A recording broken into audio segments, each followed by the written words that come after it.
So guys, why is the Ruger GP100 considered so strong? Well, it's not just this big, beefy, thick metal frame that you can beat someone with when you run out of ammo.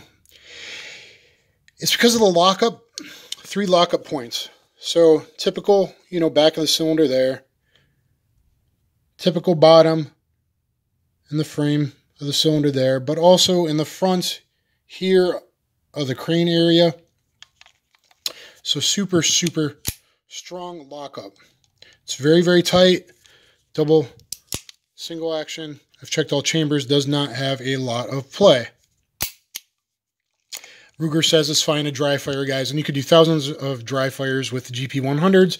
You just don't want to do super quick double action pulls, super, super quick. You don't want to be cocking single action super fast all the time. So it's just kind of the speed, and that's because the ratchets. Now this will hold up way better than a lot of revolvers and other people's competitors' revolvers because it has thick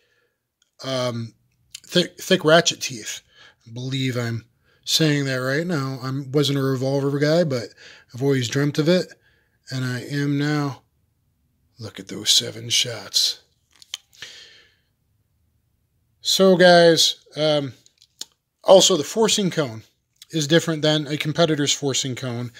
Now this is hearsay, but what I read on the net and some research, the angle is probably like somewhere between 5 and 8% on the forcing cone, as opposed to, I don't know, 12 or 13, 14%. And what that is going to do difference is the bottom of the forcing cone, especially different older and lighter weight revolvers, had problems with extended use 125 grain. Real old school magnum loads that were going 1,435 feet per second, which I'm going to be firing some of those old school federal loads through this thing and probably making it that or the 158 grain a carry load, or possibly, yes, candy striping a bit. I'm thinking about doing the first 2 shots of the light stuff because it really, and I found some FBI original data from 1990, 1991, testing it compared to the 158 grain. And there's other data online. So I think the Federal does penetrate more than the Remington 125 grain semi-jacketed hollow point, but the 158 grains do really good, possibly even expand more and penetrate definitely farther, but they don't over-penetrate like people say online. So, be interesting, guys. Let me know what your thoughts are on this revolver. Let me know what your thoughts are on, am I crazy to carry a revolver? No, because now my skills as a shooter up, not necessarily the skills with a revolver yet, but I'll get them there. But, it's also about fun and carry, and I'm not just going to be limited to 7 shots. Besides the speed loaders and or speed strips I'll be carrying, in addition to this, I always carry a second gun. I always have a backup gun or secondary hand gun, primary and left hand gun that I can access. I always have something else. In the rare circumstances that 7 shots 357 Magnum isn't enough to deal with the social situation.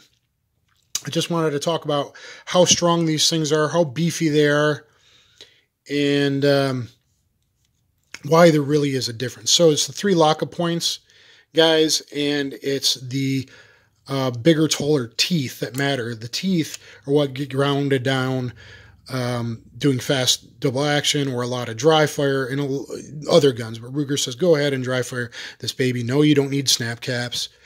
Like I said, just don't do too much too fast all the time. It's the cylinder decelerating on the teeth that become an issue. I don't know if we looked at the extractor yet. It's hard to videotape and do this. So, and I am hoping I can get clearance on these. There's a little ridge there for the speed loaders. There's a little ridge right there. I hope it doesn't interfere. I don't think it's going to.